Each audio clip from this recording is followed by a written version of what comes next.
से प्यार पाके फूला हखी के छाउड़ी अहिरवा वाला बैगनवा धाके झूला हखी के छाउड़ी अहिरवा वाला बैगनवा धाके झूला हखी के छाउड़ी होलिया में नाइले पियावा हो लेके सुतिल तकियावा लेके सुतिल तकियावा होलिया में नाइले पियावा हो लेके सुतिल तकियावा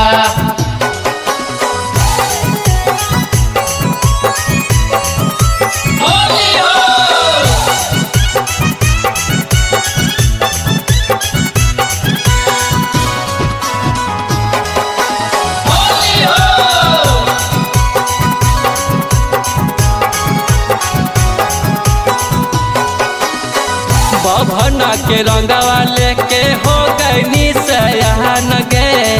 लाल पिया रंगवा छौड़ी दे तो बबुआन गे हे गे सुनही बभना के रंगवा लेके हो गई सयान गे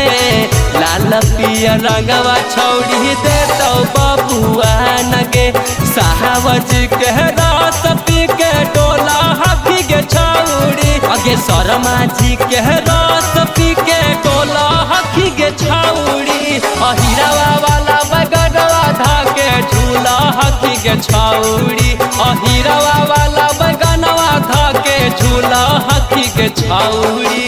जहल दिहल जादो जी जोरा नावा हो चढ़ते फागुन के महीनावा चढ़ते फागुन के महीनावा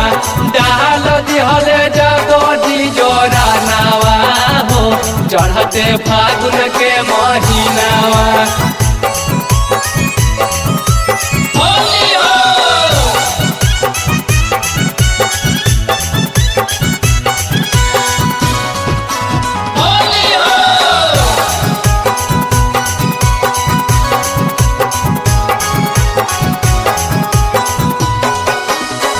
तू छौड़ी होलिया में करही गुमान गे आशीष रंजन के रंगे दे समान गे हे गे बुझनी गे तू छौड़ी होलिया में करही गुमान गे राइटर नवलेस के रंगे दे समान गे बरफ वाला पानी जस तू घोला हखी के छौड़ी जवानी के पानी जस तू फूला हखी के छाउड़ी अहिरवा वाला बैगनवा धाके झूला हखी के छाउड़ी अहिरवा वाला बैगनवा धाके झूला हखी के छाउड़ी।